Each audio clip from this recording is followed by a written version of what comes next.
देखिए, पिछले साल सुहलदेव भारतीय समाज पार्टी के राष्ट्रीय अध्यक्ष आदरणीय ओम प्रकाश राजभर जी ने भागीदारी संकल्प मोर्चा बनाया।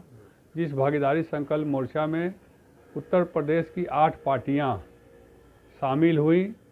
आज बहुत खुशी की बात है और सारे कार्यकर्ताओं में खुशी की लहर है इस बात की कि भारत के नामी गामी परिवार निजाम परिवार के सबसे बड़े नेता AIMM के असुद्दीन ओवैसी जी आज भागीदारी संकल्प मोर्चा में शामिल हो गए और आज से हम लोग भागीदारी संकल्प मोर्चा 9 दलों की पार्टी हो गई।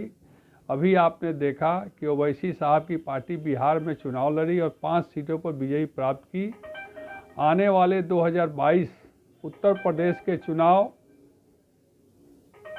में आने वाले 2022 उत्तर प्रदेश की आम चुनाव में सुहलदेव भारतीय समाज पार्टी, भागीदारी संकल्प मोर्चा और ओवैसी साहब की पार्टी मिलकर उत्तर प्रदेश के 403 विधानसभाओं पर हम लोग चुनाव लड़ेंगे, जिसकी तैयारी को लेकर आज हजारों की संख्या में लखनऊ में माननीय राष्ट्रीय अध्यक्ष जी ने ओवैसी साहब से गला मिलकर और ओवैसी साहब ने अपने प्रेस वार्ता में कहा कि मैं भागीदारी संकल्प मोर्चा के साथ आज से हूं और उत्तर प्रदेश में भागीदारी संकल्प मोर्चा के साथ मिलकर अच्छे तरीके से हम लोग सीटों का बंटवारा करके चुनाव लड़ेंगे।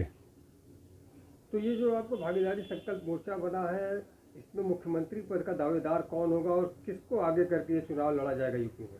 देखिए, भागीदारी संकल्प मोर्चा में सारे हमारे नेता मुख्य हैं। इसमें किसी को आगे करके चुनाव लड़ने की बात नहीं है।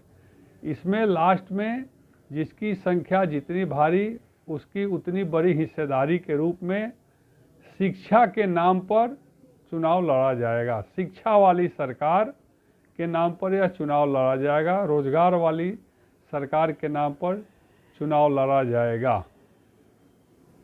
जब चुनाव लड़ने की बात आती है तो एक चेहरे को आगे किया जाता है और उस आधार पे चुनाव लड़ा जाता है। सारी पार्टियां जोर आजमाइश करती हैं। तो सवाल फिर वही उठता है कि आपकी पार्टी चूँकि 9 दलों की पार्टी हो गई, तो एक कौन सा ऐसा चेहरा आएगा जो जन के सामान्य का चेहरा होगा, जो जन जन को प्रिय होगा?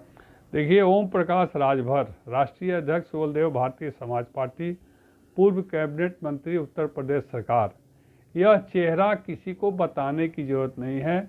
इनको गरीबों की मसीहा और बेबाक बात करने वाले जमीनी स्तर के नेता के रूप में पूरा उत्तर प्रदेश जानता है।